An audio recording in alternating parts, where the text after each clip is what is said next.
Marcus Johnson had always been a dreamer. Growing up in a small, tight-knit neighborhood on the outskirts of Chicago, he learned early on that life wasn't going to hand him anything for free. His parents worked tirelessly, his father as a mechanic and his mother as a school cafeteria worker, to make ends meet. They instilled in Marcus the values of hard work, perseverance, and integrity. From a young age, Marcus was fascinated by science and technology. He would spend hours tinkering, with old electronics, taking them apart just to figure out how they worked. It wasn't long before his curiosity turned into ambition. When Marcus graduated high school, he earned a scholarship to a prestigious university where he studied engineering. Though he was often one of the few black students in his classes, Marcus didn't let it discourage him. Instead, he used it as fuel to push harder.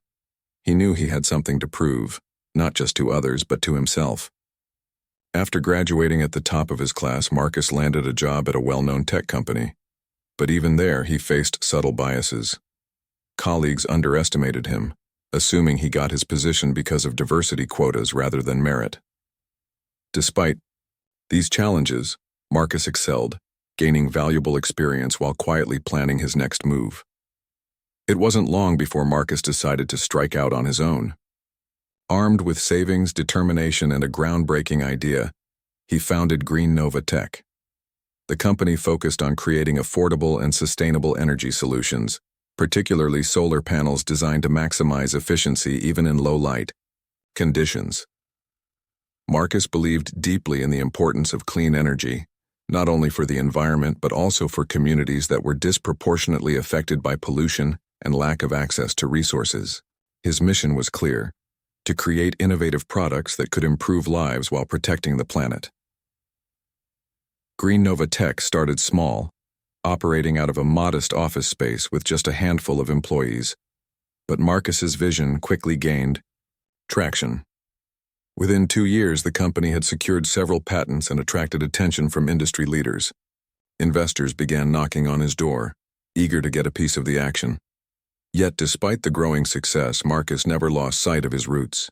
He made sure to hire people from underrepresented backgrounds and prioritized partnerships with organizations working toward social equity. For Marcus, business wasn't just about making money. It was about making a difference. One day, an email arrived that would change everything. Titan Corp, one of the largest multinational conglomerates in the world, wanted to meet with Marcus. They were interested in exploring a partnership to integrate Green Nova Tech's solar panel technology into their global operations. The potential deal? A staggering $120 million. This wasn't just an opportunity for Marcus. It was validation of all the sacrifices he'd made and all the obstacles he'd overcome. If successful, this partnership could catapult Green Nova Tech onto the international stage, amplifying its impact exponentially. But as excited as Marcus was, he couldn't ignore the nagging feeling in the back of his mind. Titan Corp had a reputation for being ruthless in negotiations, and stories circulated about their less-than-stellar treatment of minority-owned businesses. Still, Marcus refused to let fear dictate his actions. He prepared meticulously for the meeting, spending countless hours refining his presentation and rehearsing every detail. He knew this was a once-in-a-lifetime chance, and he wasn't about to squander it. On the morning of the big meeting, Marcus woke up early. He dressed carefully, choosing a sharp navy blue suit paired with a crisp white shirt and a tie that added just the right touch of personality. As he stood in front of the mirror tying his tie, he reminded himself of who he was and why he was doing this. "You've earned this," he whispered to himself. "Don't let anyone tell you otherwise." The drive to Titan Corp's headquarters was nerve-wracking. The building loomed ahead like a fortress, a gleaming skyscraper filled with power players and decision-makers. When Marcus stepped inside, he was greeted by sleek marble floors, towering glass walls, and an atmosphere thick with authority. He checked in at the reception desk and was escorted to a private conference room where the Titan Corp executives awaited him. As Marcus entered the room, he immediately noticed the dynamics at play. Richard Langston and Gregory Whitmore sat at the head of the table, exuding arrogance and entitlement. Both men were older, with salt and pepper hair and tailored suits that screamed wealth and privilege. They exchanged glances when Marcus walked in, their expressions unreadable, but undoubtedly judgmental. Other members of the board sat around the table, some appearing curious, others indifferent. Richard gave a curt nod, gesturing for Marcus to take a seat. "Mr. Johnson," he said, his tone clipped and dismissive. "Let's get started, shall we?" Marcus nodded politely, opening his laptop and pulling up his slides. He began his presentation confidently, explaining the intricacies of his solar panel design and its potential applications. He spoke passionately about sustainability, innovation, and the positive impact Green Nova Tech could have on both Titan Corp and the world. For the first few minutes, the room was silent except for the occasional scribble of notes or click of a pen. Marcus felt a flicker of hope. Maybe they weren't so bad after all. But then, things took a turn. Richard leaned back in his chair, crossing his arms over his chest. "So, Mr. Johnson," he said, interrupting mid-presentation, "how exactly does your team plan to handle scaling this technology? You know, mass production isn't easy." His tone dripped with skepticism. Before Marcus could respond, Gregory chimed in with a smirk. "Yeah, I mean, we're talking about serious infrastructure here.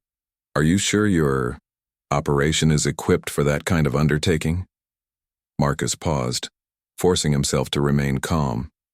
He recognized the thinly veiled insult hidden behind their questions. These men weren't genuinely curious, they were testing him, trying to provoke a reaction. Determined not to give them the satisfaction, Marcus smiled coolly and replied, "Our team has already addressed those concerns in our scalability analysis, which I'll cover shortly.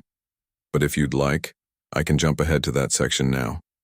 His professionalism seemed to irritate Richard further. "Well, forgive me for being skeptical," Richard shot back, his voice laced with condescension. "But we've seen plenty of startups promise the moon and deliver nothing. What makes you so special?" The tension in the room grew palpable. Marcus could feel the weight of their prejudice pressing down on him, but he refused to buckle. He continued his presentation, answering their hostile questions with poise and precision. Each word he spoke carried the weight of his expertise and conviction. Yet no matter how compelling his arguments, Richard and Gregory remained unmoved, their minds seemingly made up before the meeting even began. By the end of the presentation, Marcus knew what the outcome would be. As he packed up his materials, Richard delivered the final blow. "Thanks for coming in, Mr. Johnson," he said, barely disguising his disdain. "We'll be in touch." But everyone in the room knew it was a hollow gesture. The deal was dead, killed not by logic or reason, but by bias and bigotry. Walking out of Titan Corp's headquarters, Marcus felt a mix of emotions: anger, frustration, and sadness, but above all, determination. He vowed to himself that this wouldn't be the end of his story. Little did he know, fate had other plans for Richard and Gregory, and for Marcus himself. As Marcus stepped out of Titan Corp's towering headquarters, the weight of what had just transpired settled heavily on his shoulders. The biting comments from Richard and Gregory echoed in his mind like a broken record. He could still hear their dismissive tones, their thinly veiled insults disguised as questions. It wasn't just the rejection that stung. It was the blatant disrespect, the assumption that his ideas weren't worth considering simply because of who he was. Marcus took a deep breath, trying to steady himself as he walked toward his car. He had spent years building Green Nova Tech, pouring every ounce of his energy into creating something meaningful, and yet here he was, standing outside one of the most powerful companies in the world, feeling like he'd been reduced to a stereotype. For a moment, doubt crept in. Had he missed something? Was there more he could have done to win them over? But then Marcus shook his head firmly. No. He knew he hadn't failed. If anything, it was Titan Corp that had failed, not just him, but themselves. They had let bias blind them to an opportunity that could have transformed their business. Still, the sting of humiliation lingered. As much as Marcus tried to push it aside, he couldn't ignore the sinking feeling in his chest. Meanwhile, back inside the conference room, Richard Langston and Gregory Whitmore were celebrating what they saw as a victory. With Marcus gone, they leaned back in their chairs, smirking at each other across the table. "Well, that was a waste of time," Richard said, chuckling darkly. "Did you see how nervous he got when we started asking real questions? I mean, come on, what did he think this was, some charity case?" Gregory nodded, laughing along. "Yeah, and those slides of his? Looked like something a college kid would put together. Honestly, I don't know why Eleanor even bothered bringing him in. Guy's clearly out of his depth." The other board members exchanged uneasy glances. While some shared Richard and Gregory's elitist views, others seemed uncomfortable with how things had unfolded. Sarah Chen, a younger executive seated near the end of the table, cleared her throat softly. "I thought his presentation was actually pretty solid," she ventured cautiously. "His numbers checked out and the technology itself seems promising. Maybe we should reconsider—" "Oh, please," Gregory interrupted, rolling his eyes. "You always side with the underdog, Sarah. But let's be realistic here. This isn't about giving people participation trophies, it's about protecting our bottom line. That guy barely scraped together a coherent pitch. Trust me, we dodged a bullet." Sarah opened her mouth to respond but thought better of it. She glanced around the room, noticing the lack of support from her colleagues. Most of them avoided eye contact, unwilling to challenge Richard and Gregory directly. Their silence spoke volumes. They might not agree with the two men's behavior, but they weren't about to risk rocking the boat either. Richard, sensing the room's compliance, stood up and clapped his hands together. "All right, team, let's move on. We've got bigger fish to fry. Speaking of which," he grinned broadly, "Greg and I are meeting the European investors tonight at Clementine's. They're practically ready to sign on the dotted line for the Green Initiative expansion. Let's focus on sealing that $120 million deal instead of wasting any more time on amateurs." The group dispersed shortly after, leaving Richard and Gregory to prepare for their dinner meeting. As they left the building, they were already congratulating themselves on their brilliance. In their minds, the day had gone exactly as planned. They had dismissed a pretender and were now poised to secure a massive investment that would cement their legacy within Titan Corp. What they didn't realize, however, was that karma has a way of catching up to people, even those who believe themselves untouchable. That evening, Richard and Gregory arrived at Clementine's, an upscale restaurant known for its opulent decor and exclusive clientele. Dressed in their finest suits, they exuded confidence as they made their way to the private dining area reserved for them. Waiting there were 3 representatives from the European Consortium, a group of seasoned investors with billions in assets under management. These individuals weren't just looking for profitable ventures, they also valued ethical leadership and inclusivity in the companies they partnered with. The meal began cordially enough, with polite small talk and discussions about market trends.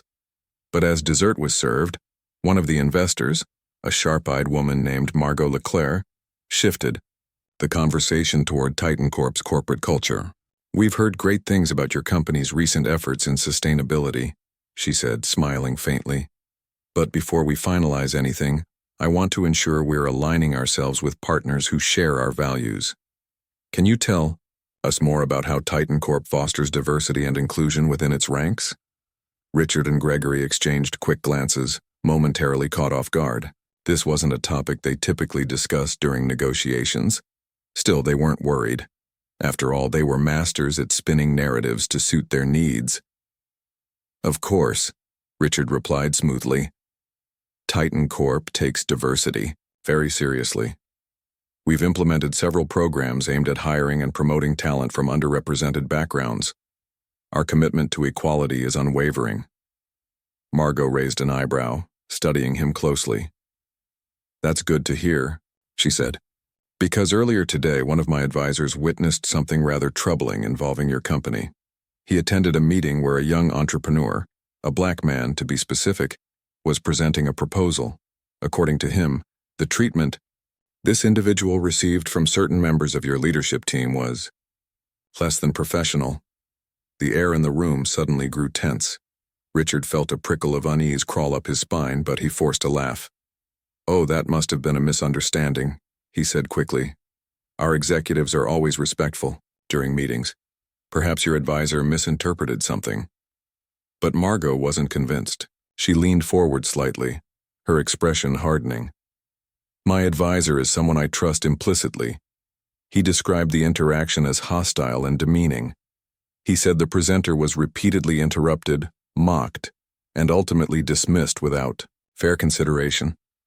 Does that sound like a misunderstanding to you, Mr. Langston?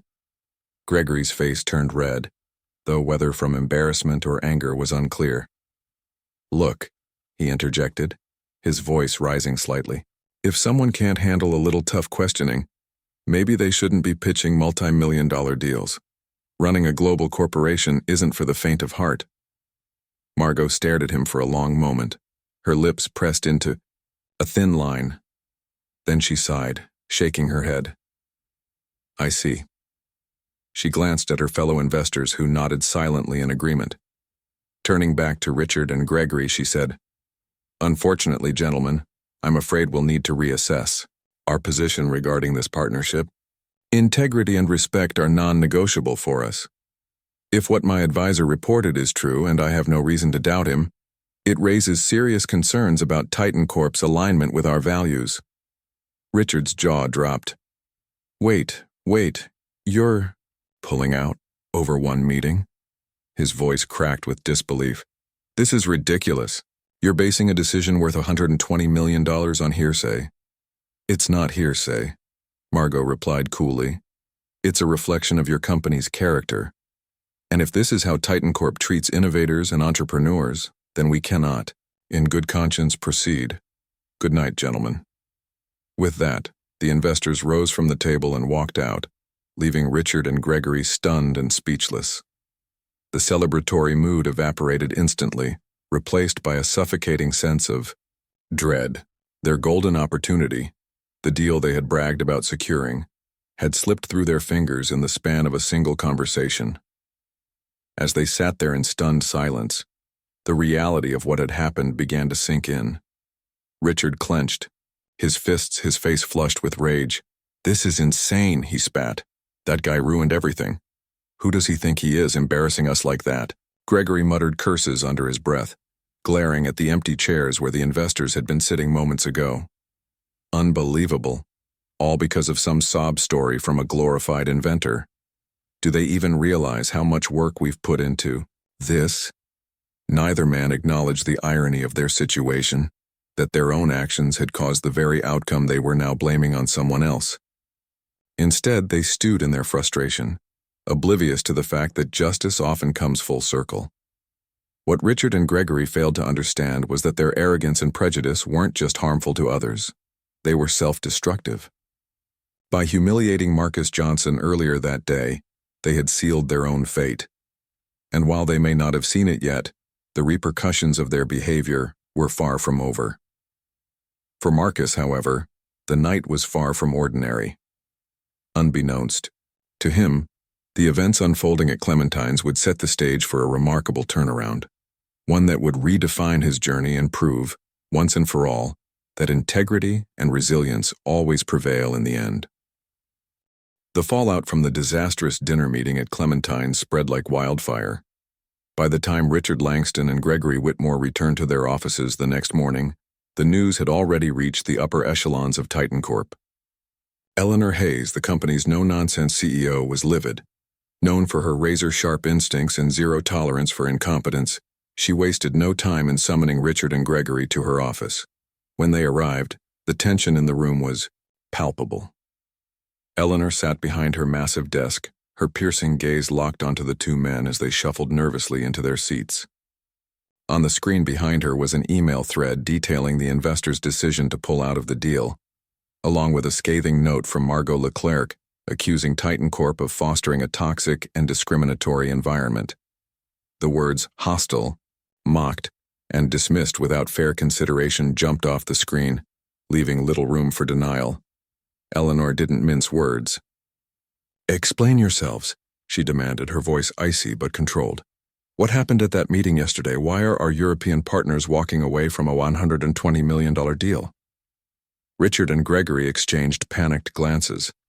Neither of them wanted to take the blame, but they knew lying outright would only make things worse. Finally, Richard cleared his throat and attempted to defend himself. It's not what it looks like, Eleanor. We were just doing our jobs, asking tough questions during a pitch. You know how these things go. Sometimes people can't handle the pressure. Eleanor raised an eyebrow, unimpressed. Tough questions? Is that what you call mocking and humiliating someone in front of their peers? Because that's exactly what I've been hearing about your behavior.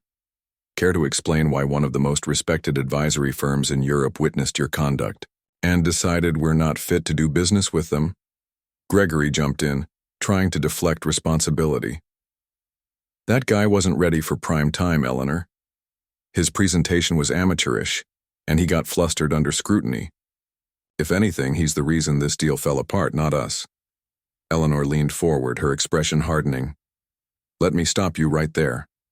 First of all, I reviewed his proposal myself.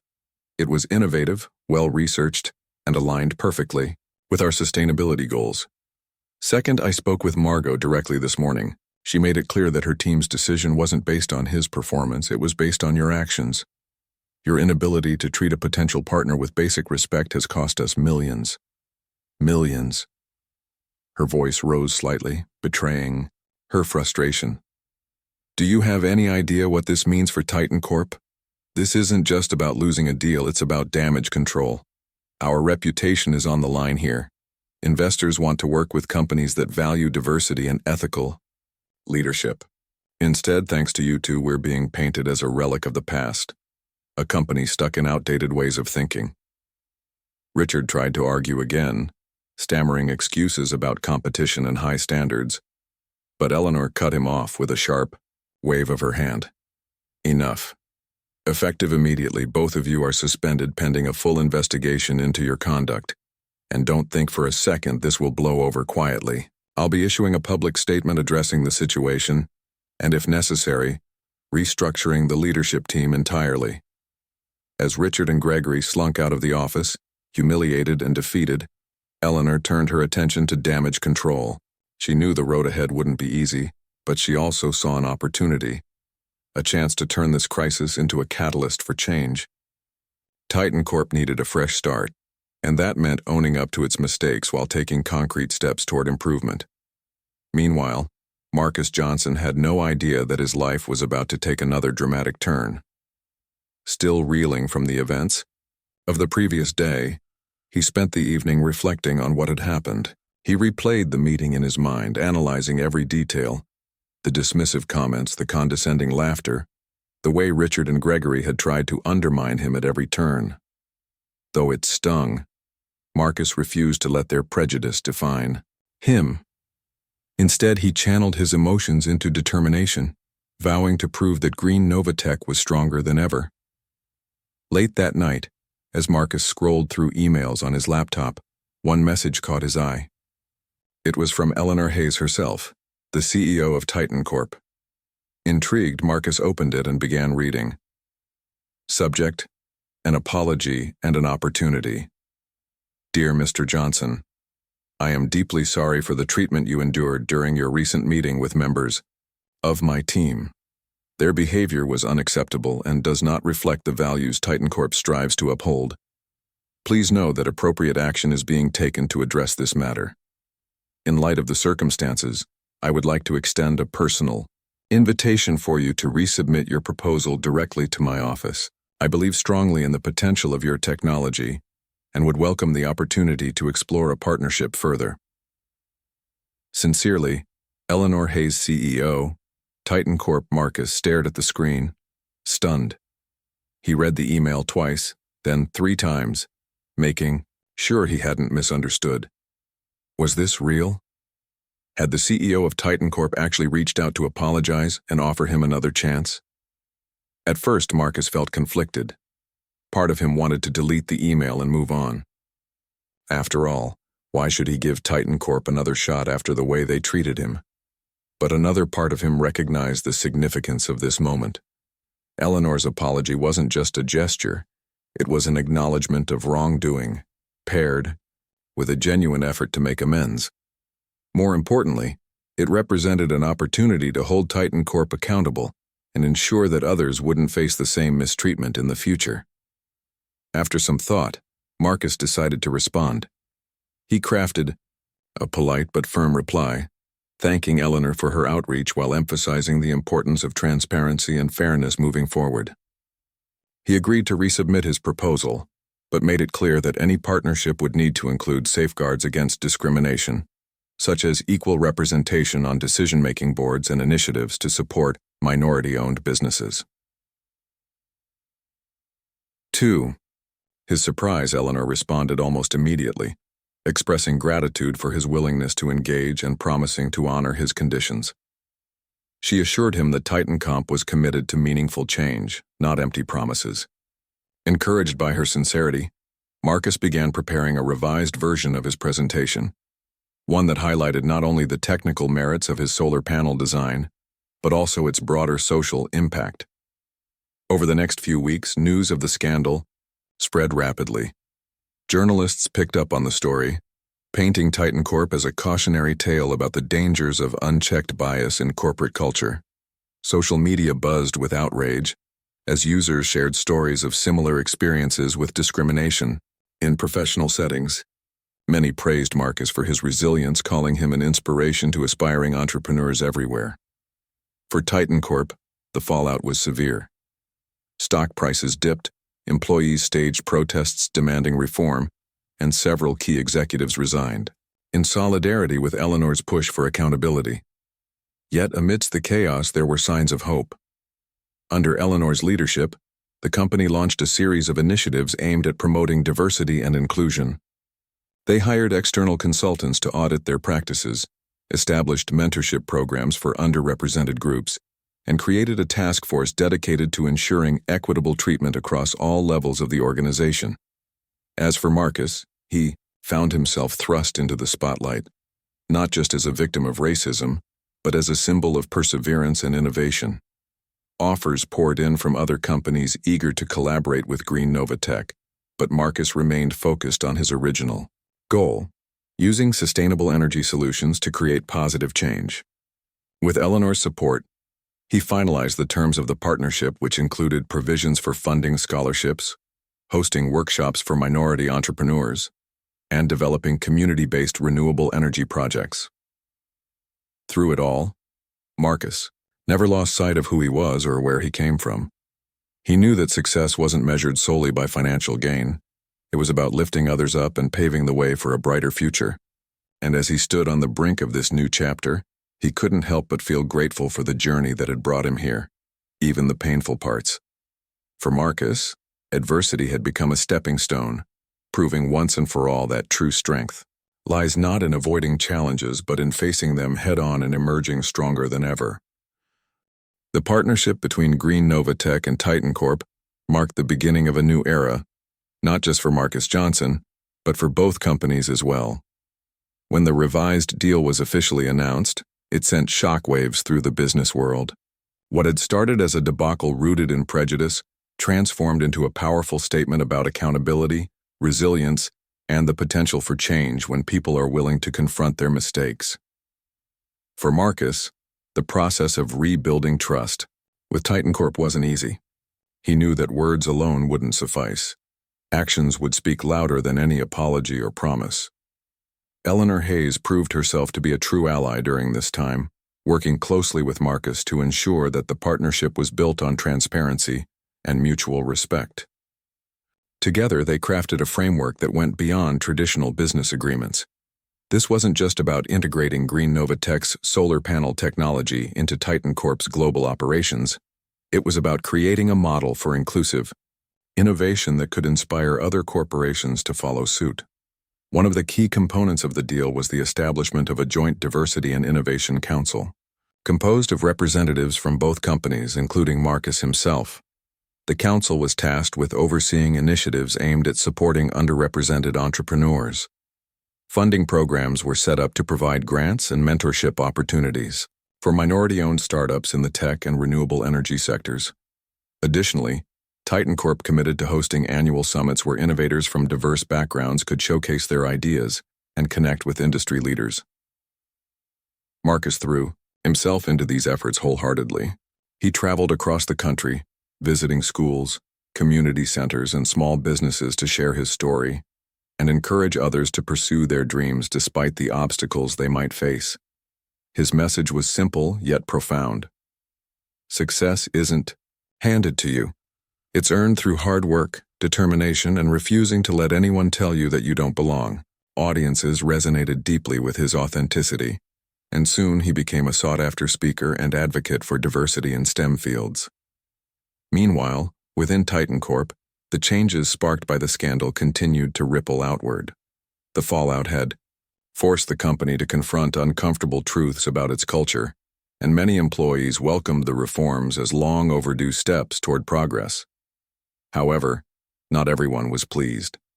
Some senior executives grumbled about the political correctness taking over the workplace, while others resented the increased scrutiny on their behavior. But Eleanor Hayes remained steadfast in her commitment to transformation, making it clear that resistance would not be tolerated. She implemented mandatory training sessions on unconscious bias and cultural sensitivity for all staff members, from entry-level employees to top-tier management. These workshops weren't just lectures, they included interactive exercises designed to foster empathy and understanding. Employees were encouraged to share their own experiences with discrimination or exclusion, creating an environment where open dialogue could flourish. Slowly but surely, the toxic atmosphere that Richard Langston and Gregory Whitmore had perpetuated began to dissipate. Eleanor also took bold steps to diversify Titan Corp's leadership team. She promoted several individuals from underrepresented groups into executive positions, ensuring that decision-making power was no longer concentrated in the hands of a homogeneous few. Among those elevated was Sarah Chen, the younger executive, who had dared to speak up during Marcus's ill-fated presentation. Her promotion sent a strong signal throughout the organization.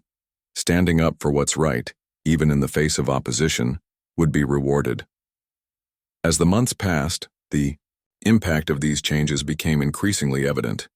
Employee morale improved significantly, and retention rates among women and minorities soared. Clients and partners took notice too, praising Titan Corp for its renewed focus on ethics and inclusion. For the first time in years, the company felt like it was moving in the right direction. For Marcus, the most rewarding aspect of the partnership was seeing the tangible results of his vision come to life. Green Nova Tech's solar panels were deployed in communities around the world, providing clean, affordable energy to areas that had previously lacked access. One project in particular stood out, a collaboration with a rural village in Kenya, where residents now used solar-powered irrigation systems to grow crops year-round.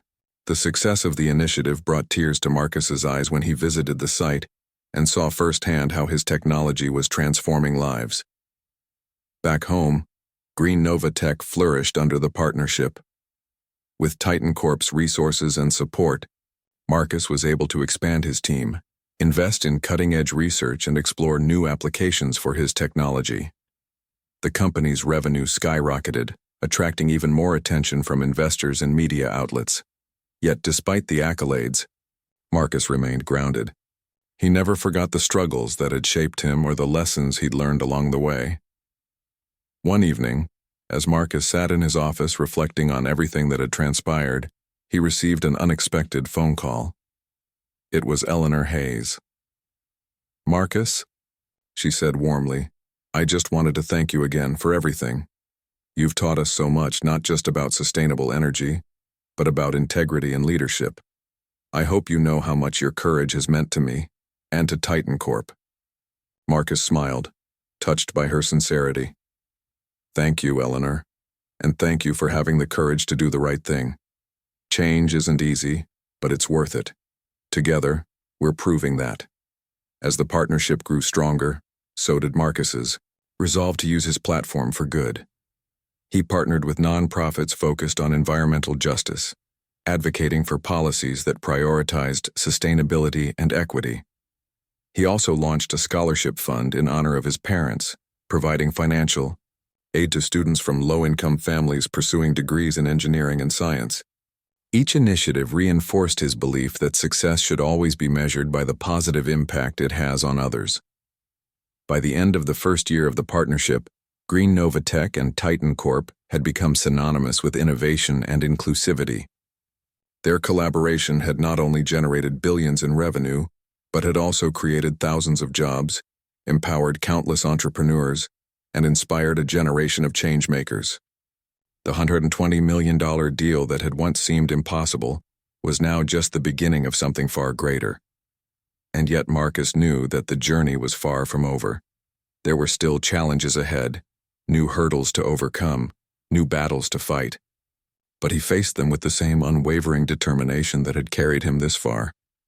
After all, he had already proven that adversity could be turned into opportunity, and that justice, though sometimes delayed, was always worth fighting for. Little did Marcus realize, however, that his story was destined to reach even greater heights. As the years went on, his name would become etched in history, not just as a brilliant entrepreneur, but as a trailblazer who refused to let hatred define him. His legacy would serve as a reminder that resilience, coupled with compassion, has the power to change the world. Years had passed since the fateful day Marcus Johnson walked out of Titan Corp's headquarters, feeling humiliated and defeated. What followed was a journey that transformed not only his life, but also the lives of countless others. Now, standing on stage at the Global Sustainability Summit in front of thousands of attendees, Marcus couldn't help but reflect on how far he'd come and how much the world had changed because of his resilience. The summit hall buzzed with energy as Marcus adjusted the microphone and glanced at the audience. People from all walks of life filled the seats: scientists, entrepreneurs, policymakers, activists, and students eager to learn about creating a better future.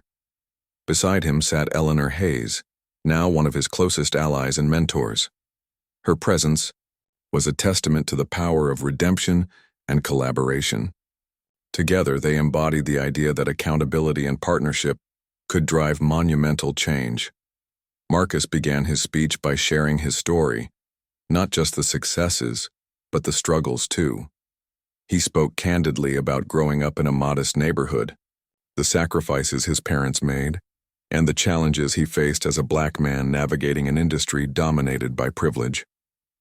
"When I first started Green Nova Tech," he said, pausing for effect, "I didn't have much except a dream and a stubborn refusal to give up.